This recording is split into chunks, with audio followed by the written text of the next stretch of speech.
नमस्कार, मैं हूं रंजीत कुमार और शुरू हो चुका है देश का मूड मीटर। अवैध मस्जिद के खिलाफ हिमाचल प्रदेश की राजधानी शिमला में भारी बवाल छिड़ा हुआ है। इस बीच आखिर क्यों कहा जा रहा है कि अगर शिमला की अवैध मस्जिद की मंजिल ऐसे ही बढ़ती रही तो पूरे देश में एक खतरनाक प्रयोग शुरू हो जाएगा।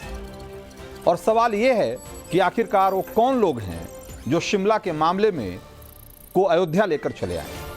और देश का मूड मीटर की दूसरी बड़ी स्टोरी में आपको दिखाएंगे कि आखिरकार चालबाज चीन को चित करने के लिए प्रधानमंत्री नरेंद्र मोदी कैसी चिप तैयार कर रहे हैं और क्यों कहा जा रहा है कि कुछ ही सालों में दुनिया भर की मोबाइल से लेकर मिसाइल तक में भारतीय आत्मा होगी।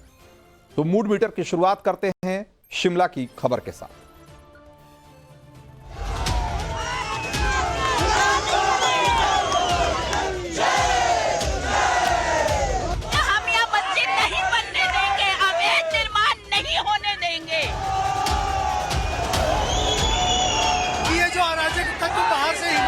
कब्जा करने के लिए आ रहे हैं, इस कब्जे को प्रशासन रोके।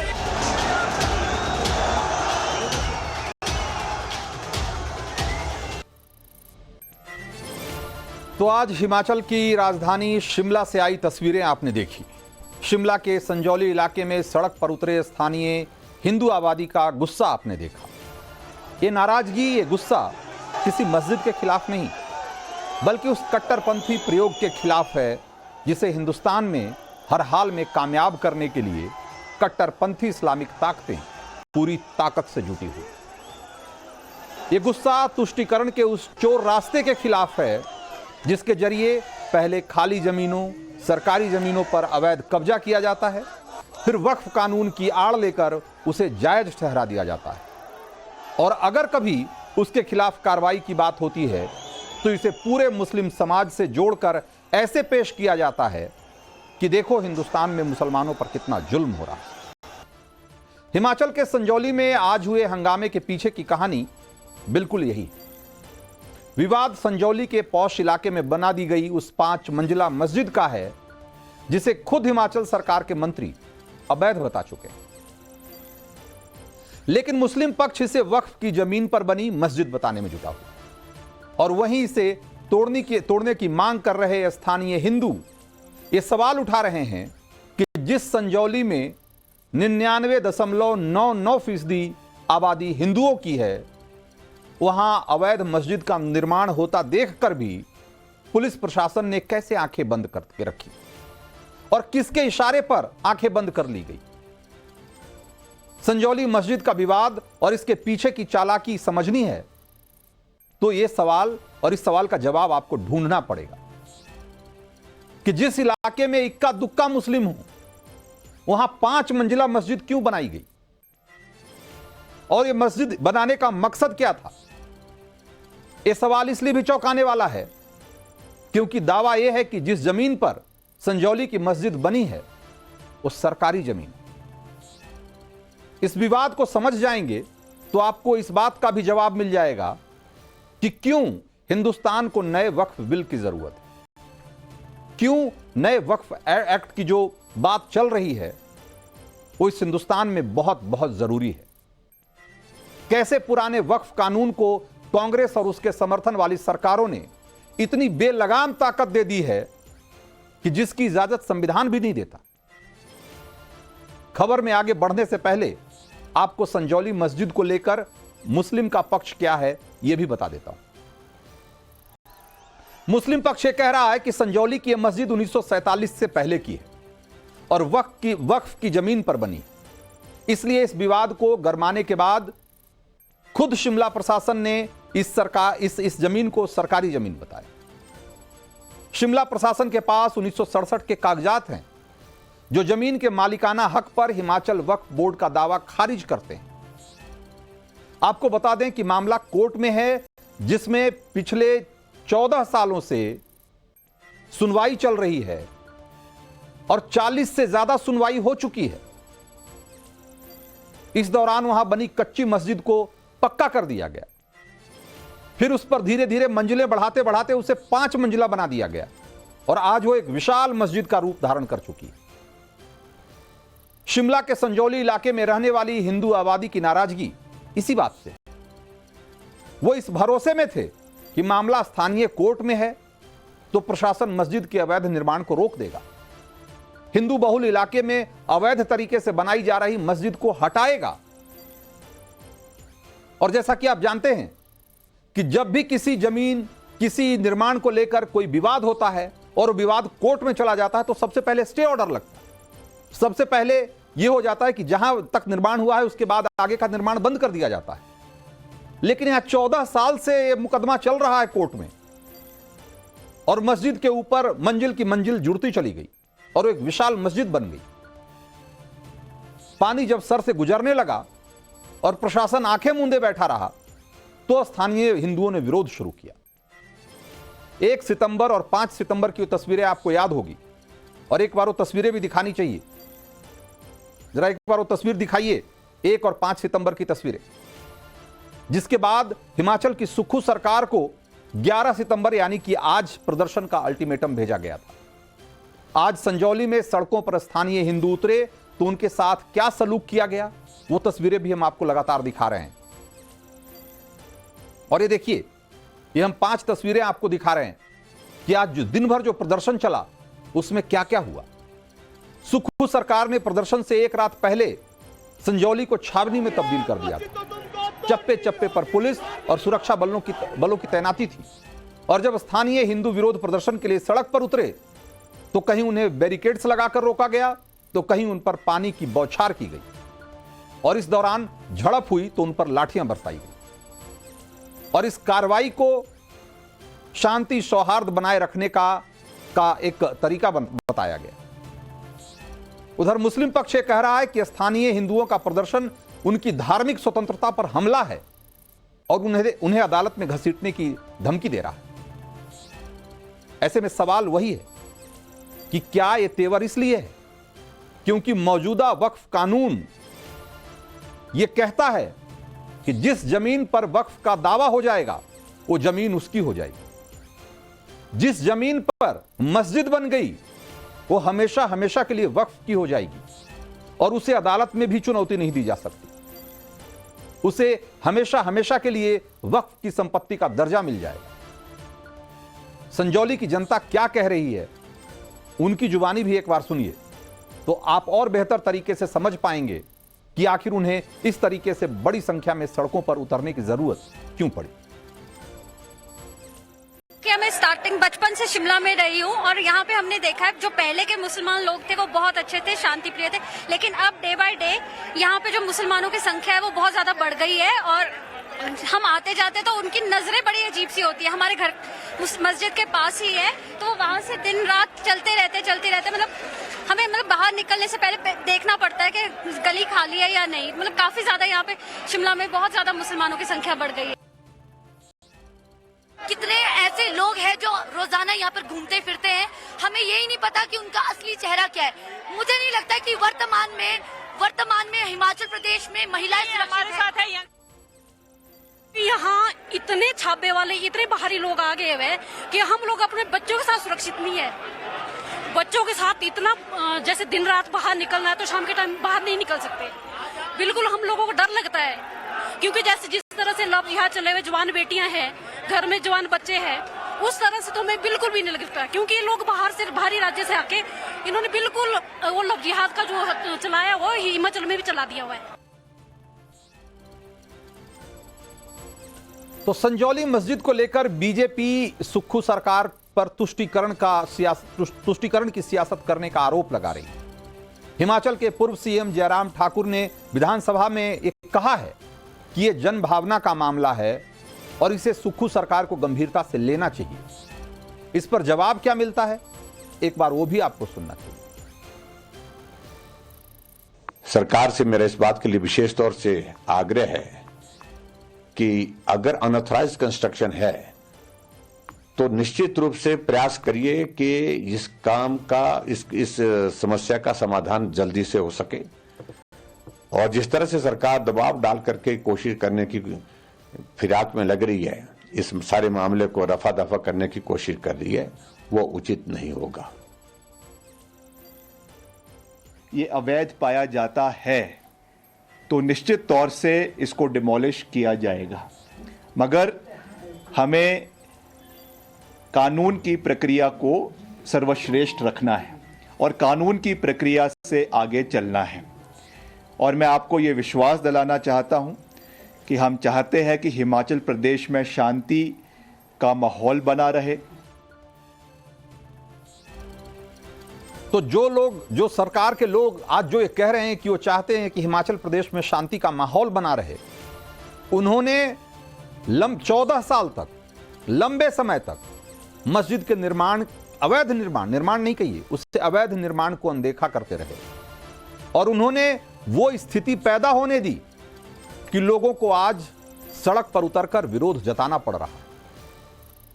मुकदमा चलता रहा एक तरफ कोर्ट में और दूसरी तरफ निर्माण भी होता रहा। तो जो लोग शांति और सौहार्द बनाए रखना चाहते थे, सरकार के जो लोग, उनकी नींद उस समय क्यों नहीं खुली कि आज लोगों को इस तरीके से उतरकर हंगामा करना पड़ रहा है अपनी बात लोगों तक, सरकार तक पहुंचाने के लिए? एक बड़ा सवाल है। और अब आपके सामने एक और खुलासा, जो संजौली में तुष्टीकरण का खेल चल रहा है, यह उसकी सीधी सीधी गवाही है। आपको बता दें कि शिमला को हेरिटेज सिटी का आधिकारिक दर्जा मिला हुआ है और सरकारी नियमों के मुताबिक 2.5 मंजिल से ज्यादा, उससे ज्यादा ऊंची इमारत खड़ी करने की इजाजत नहीं है बहुत सारे इलाकों में। लेकिन संजौली मस्जिद जिस इलाके में है, वहां भी 2.5 मंजिल से ज्यादा आप ऊंचा मकान नहीं बना सकते। वहां 5 मंजिला मस्जिद बन चुकी है। सवाल यह है कि हिंदू आबादी आवाज बुलंद करे तो मामला सांप्रदायिक और कट्टरपंथी साजिश करें तो उसे सारे नियम कानून दरकिनार कर उसे सराखों पर बिठा लेंगे आप। क्या कांग्रेस के सेकुलरिज्म का असली मॉडल यही है? इसका खामियाजा उत्तराखंड समेत देश के कई हिस्सों को आज भुगतना पड़ रहा है, जहां पता नहीं कितनी सरकारी जमीनों पर मस्जिदें और मजारें खड़ी कर दी गई। देहरादून में तो इसका राज खुल चुका है और इस पर वहां भी बवाल मचा हुआ है। पुष्कर सिंह धामी ने वहां कई जगहों पे एक्शन भी लिया।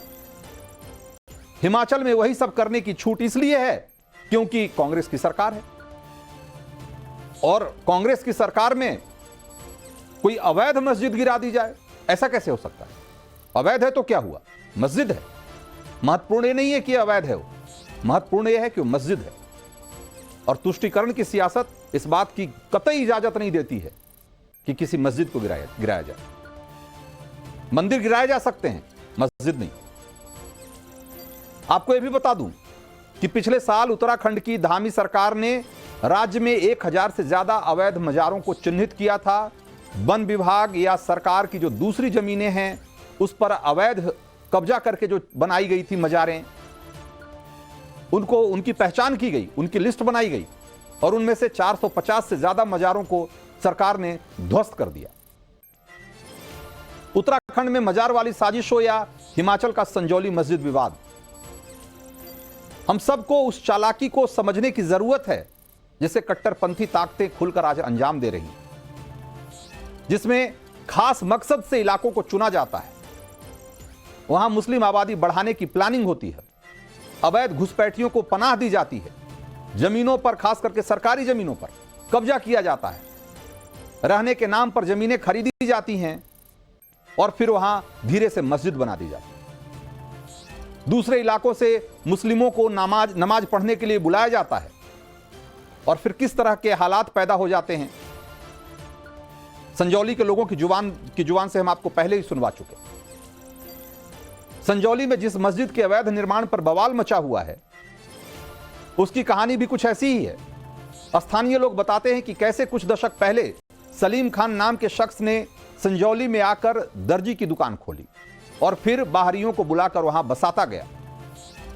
वही सलीम दर्जी की दुकान बंद कर बाद में मौलवी के रोल में आ गया और जिस जगह संजौली की मस्जिद है वहां नमाज के लिए लोग जुटने लगे।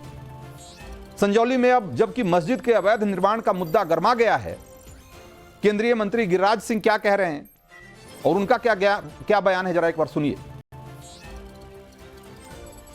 मैं वहां के हिंदुओं को धन्यवाद देता हूं, उन्होंने विरोध प्रकट किया कांग्रेस की सरकार इस पे चुप है। अवैध मस्जिदों को चिन्हित किया जाए। बांग्लादेश बॉर्डर पर, ये नेपाल बॉर्डर पर और देश के भीतर भी जहां जहां अवैध मस्जिदें हैं उसको चिन्हित करके उसको ढाह देने की जरूरत है। तो इस तरह का प्रयोग पूरे देश भर में चल रहा है। पूरे देश भर में सरकारी जमीनों को चिन्हित करके वहां किस तरीके से मजार और मस्जिदें खड़ी की जा रही है, इसको लेकर हमने कई बार रिपोर्ट दिखाई और कई बार ऐसी रिपोर्टें अलग अलग अखबारों से लेकर और सारे मीडिया में छप चुकी है। बावजूद इसके सरकार इसको लेकर आंख मूंदे बैठी है। ये एक बहुत बड़ा सवाल है। यही वजह है कि आज संजौली में हम जिस तरह की तस्वीरें देख रहे हैं, जिस तरह का गुस्सा देख रहे हैं, वो हमें दिखाई पड़ता है अलग अलग राज्यों में और अलग अलग हिस्सों में। फुट मीटर में एक बार फिर आपका स्वागत है और इस सेगमेंट की शुरुआत 1.5-2 साल पहले के उस दौर की बात के साथ, जब मोबाइल फोन से लेकर कार तक के लिए शोरूम में लंबा वेटिंग पीरियड चल रहा था और उसकी सबसे बड़ी वजह थी चिप शॉर्टेज। तब हिंदुस्तान के आम लोगों को पहली बार पता चला था कि ये चिप क्या बला है। पता चला कि कार से लेकर मोबाइल तक सब बन तो रहा था भारत में, भारत की फैक्ट्रियों में, लेकिन उसमें लगाई जाने वाली इतनी छोटी सी चिप को लेकर सारा प्रोडक्शन ठप पड़ गया था। वो इसलिए क्योंकि उस चिप की सप्लाई चीन और ताइवान से होती थी। कोरोना के बाद चीन ताइवान से जब इंपोर्ट अटका तो चिप की सप्लाई भी रुक गई और उसकी कमी की वजह से पूरा सिस्टम रेंगने लगा। पीएम मोदी ने तभी तय कर लिया था कि इस आपदा को अवसर में तब्दील करना है। चिप के मामले में भी भारत को आत्मनिर्भर बनाना है और सबसे पहले आपको हम आसान भाषा में समझाते हैं कि ये मैजिकल चिप होता क्या है, इसके सिस्टम को समझिए। सेमीकंडक्टर जिसे चिप कहते हैं, वो सिलिकॉन की बनी एक छोटी सी चीज होती है। कार से लेकर कंप्यूटर तक कोई भी प्रोडक्ट, उसमें कंट्रोल और मेमोरी फंक्शन को ऑपरेट करने की जिम्मेदारी इसी चिप पर होती है। अब इसको ऐसे समझिए कि इसका रोल कितना इंपॉर्टेंट होता है कि सेमीकंडक्टर चिप किसी भी गैजेट में होने वाले सारे ऑटोमेटिक काम को कंट्रोल करती है। इसे ऐसे और समझिए कि आपको अगर वॉशिंग मशीन में कपड़े धोने हैं तो उसके लिए आप टाइम और मोड सेट करते हैं, उसे मशीन की मेमोरी में स्टोर करने, आगे का कमांड देने और मशीन को ऑपरेट कराने का सारा काम चिप करती है। आप समझ गए होंगे कि आज के दौर में चिपसेट के बिना किसी भी गैजेट की कल्पना करना मुमकिन नहीं है। अब इसके इस्तेमाल के बारे में यह समझिए कि तमाम इलेक्ट्रॉनिक उपकरण जैसे कि गाड़ियां, smartphone, computer, ATM, car, digital camera, whatever, जो भी आप सोच सकते हैं, एसी, फ्रिज, आपके कमरे में यहां तक कि जो एलईडी की लाइटें कई बार लगी होती है उसमें भी चिप लगाया होता है। और तो और सेंसर से लेकर मिसाइल तक जितनी भी चीजें बनती है सब में चिप होती है और तभी ये काम करते हैं। अगर संक्षेप में कहें तो ये सारे प्रोडक्ट सिर्फ शरीर हैं और चिप उनकी आत्मा, यानी चिप नहीं तो प्रोडक्ट काम नहीं करेगा, वो डेड है समझिए। अब जान लीजिए कि इलेक्ट्रॉनिक प्रोडक्ट या कार भारत में जैसी चीजों में भारत में इस्तेमाल होने वाली जो सारी चिप है उसका 90% चिप जो है 90% उसका ताइवान और चीन से आयात होता है। अब सोचिए जरा कि जब हमारे देश में खटाखट चिप बनने लगेगी तो झटका किसको लगेगा? स्पष्ट तौर पे चीन को। इसलिए आज मोदी जी का चिप वाला आइडिया जो है वो सोशल मीडिया पर ट्रेंड कर रहा है। यूपी के ग्रेटर नोएडा की तस्वीरें वायरल हो रही है जहां आज पीएम मोदी ने सेमीकॉन 2024 का उद्घाटन किया। यहां सेमीकंडक्टर बनाने वाली दुनिया की बड़ी कंपनियों के मुखिया खास तौर पे पहुंचे। एक बार मोदी को सुनो। हमारा सपना है कि दुनिया की हर डिवाइस में इंडियन मेड चिप हो।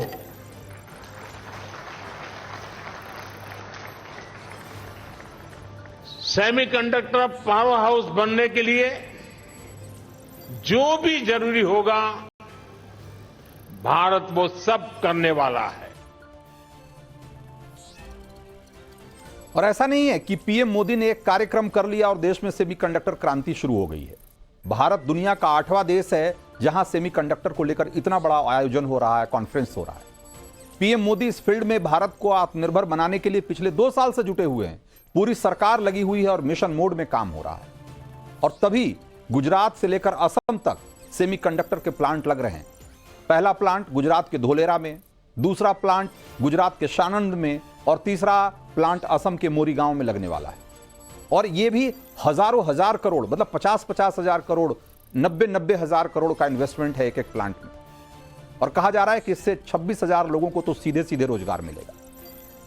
चीनी दबंगई और जासूसी से परेशान अमेरिका भी चिप वाली इस लड़ाई में भारत के साथ कंधे से कंधा मिलाकर लड़ने को तैयार है।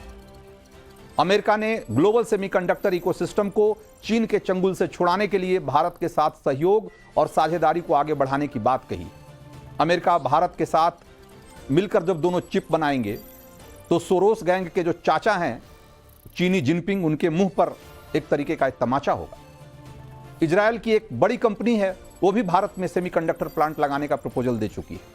आज दुनिया के चिप बाजार में का जो चिप बाजार है वो लगभग $570 बिलियन का है और इस दशक के आखिर तक इसके $1 ट्रिलियन हो जाने का अनुमान है।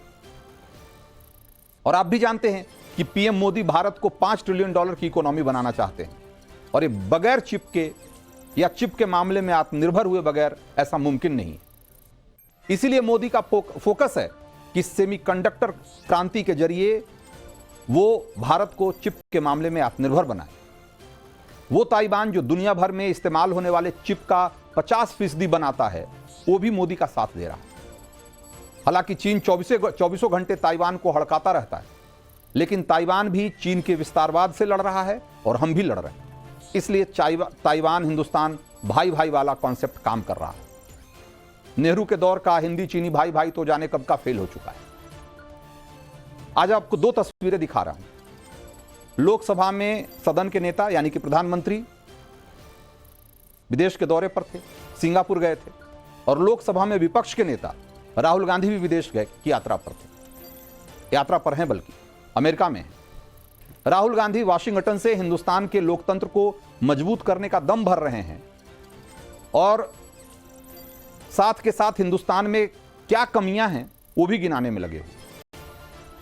वो सब दिखा और बता रहे हैं कि हिंदुस्तान में लोकतंत्र कैसे कमजोर है, वहां की संस्थाएं, वहां की इंस्टीट्यूशन कैसे ठीक से काम नहीं कर रही हैं। और दूसरी तरफ प्रधानमंत्री को देखिए, पीएम मोदी जब सिंगापुर गए तो वहां के पीएम के साथ वो सेमीकंडक्टर फैक्ट्री पहुंचे। अब दोनों का विजन भी देखिए। राहुल पीओके में पाकिस्तानी सेना के साथ घूमने वाली अमेरिकी सांसद इल्हान उमर के साथ फोटो खिंचवाते हैं, और सिंगापुर में पीएम मोदी वहां के पीएम के साथ सेमीकंडक्टर और मैन्युफैक्चरिंग से जुड़े हुए जो लोग हैं उसके साथ समझौता करते हैं। ये बात ठीक है कि राहुल गांधी वहां फाइल पे सिग्नेचर नहीं कर सकते, लेकिन भारत की बदलती हुई तस्वीर पर कम से कम 2 शब्द बोल तो सकते हैं। क्या यह बेहतर नहीं होता कि राहुल जब देश के भीतर होते तो देश के भीतर की कमियों पर चर्चा करें, लेकिन जब विदेश जाएं तो कम से कम भारत की इस विकास की कहानी, बदलाव की कहानी, बेहतरी की कहानी सुनाएं। इतना तो कर ही सकते हैं, क्योंकि इस बदलाव में और इसके बेहतर होने में उनकी पार्टी और उनकी सरकारों का भी योगदान रहा है। कम से कम राहुल को यह भी याद रखना चाहिए। तो आज देश का मूड मीटर में इतना ही।